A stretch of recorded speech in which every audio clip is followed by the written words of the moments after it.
you think, and I should say that I showed Bradley a couple of weeks ago a list of movies that we were thinking about showing, and he so offered to actually talk about specific scenes that he'd like to show you, too. But when you look at that scene, what do you think on that movie? About how great Bruce Greenwood was to work with. He's incredible. And also the style with which Derek Cianfrance made that movie, which I learned so much from. He created an environment that was like, which you could feel, that we had the script, but at the same time, it was very clear what we were both after, and especially with Bruce's character. There was one scene that we shot later in the movie where Derek gave me a note of like, don't listen to him, keep walking out of the room, and it was driving Bruce crazy.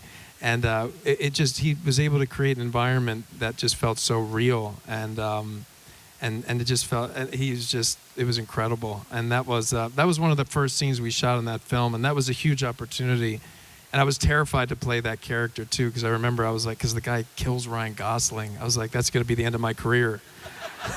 I was like, Derek, I can't kill Ryan Gosling. It's nuts. He was like, no. I was like, okay, all right. But it was really, that was right before Silver Linings Playbook. Actually, when I was shooting that, I got the call about Silver Linings Playbook, and I think if I hadn't done that movie, I wouldn't have had the confidence to go into that film.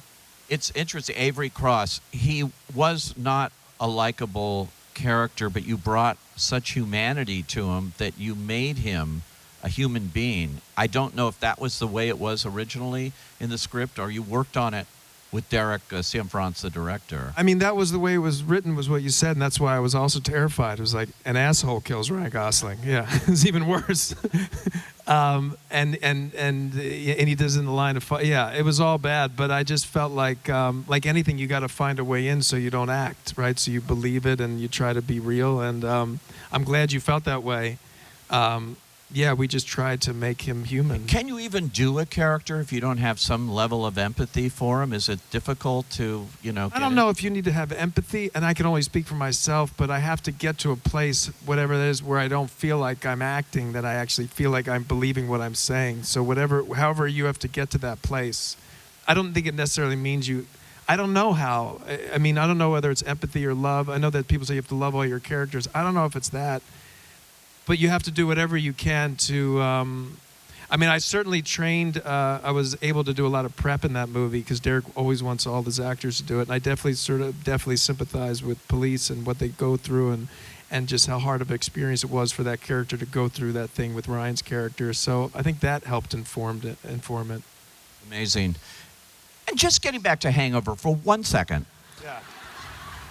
Do you still see Crystal the monkey? That monkey? I wish I did. Yeah, I did 2 movies with her. You did 2 movies. Yeah, I'm pretty sure she was the monkey in Failure to Launch too. Yeah. I knew it because they wear like diapers in between takes, and if it's a long take, they'll just shit all over you. Yeah. Sorry. Yeah. Sorry. Too much information. Well, hopefully she could. But I remember they had to keep changing the shirt and Failure to Launch. Yeah. I was like, it's okay. It's okay. Yeah. Hopefully she comes back for Hangover 4 if we get that made. Silver Linings Playbook, you mentioned, your first Oscar nomination. Oh, thanks. As Best Actor. So I thought you and Jennifer Lawrence, and when you look at the two of you, I mean, this codependent relationship, which is, you had bipolar, she was depressed. It was almost like Days of Wine and Roses watching the two of you. And extraordinary acting on that. And David O. Russell, who you worked with again in American Hustle. Silver Linings Playbook is a movie I remember as well as the first time I saw it at the Toronto Film Festival. Today, it really had an impact on me.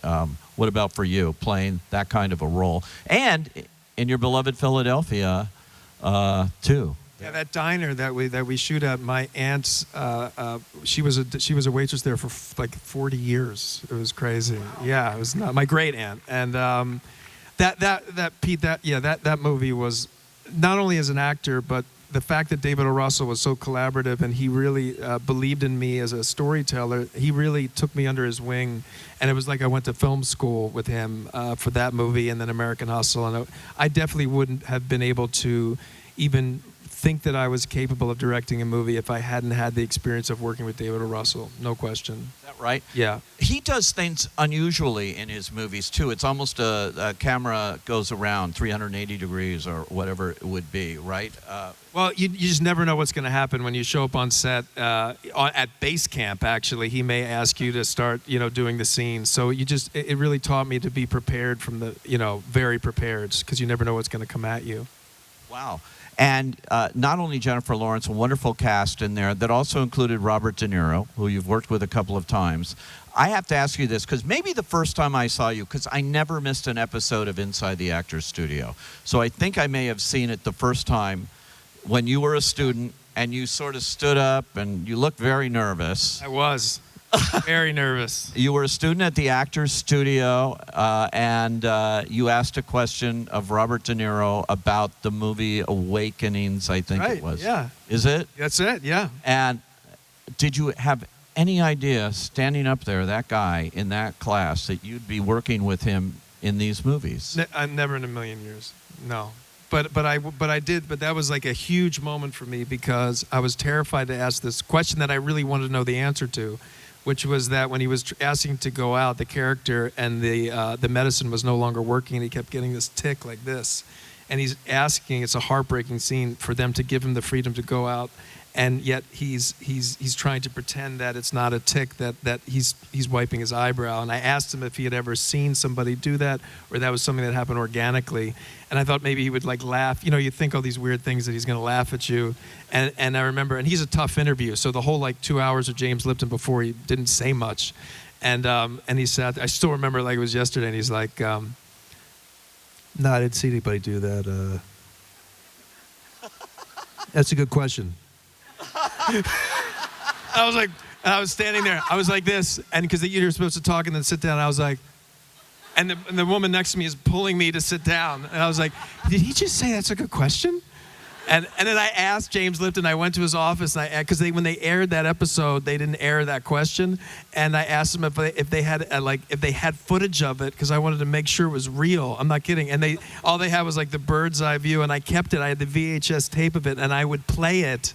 I'm not kidding, because like good things, like you got to hold on to them, because there's so much rejection in this business.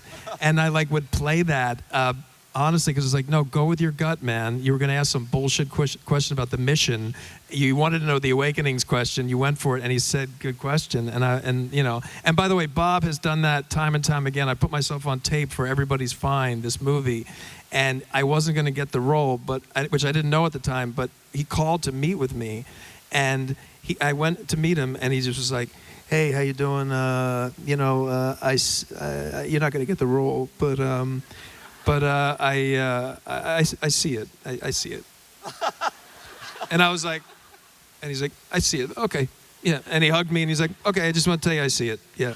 and but who does that? I mean, honestly, a young actor, no reason to. I wasn't getting the role. He just wanted to tell a young actor that he saw something, and for whatever, and I carried that for years, man, years. Wow. So that's an example of an incredible person.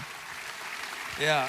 Did you ever talk to him on the set of Silver Linings or Limitless or anything else that you've worked with him on?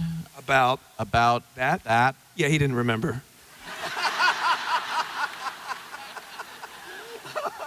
He's like, I did? Oh, okay. All right. Well, it changed my life, Bob. Okay.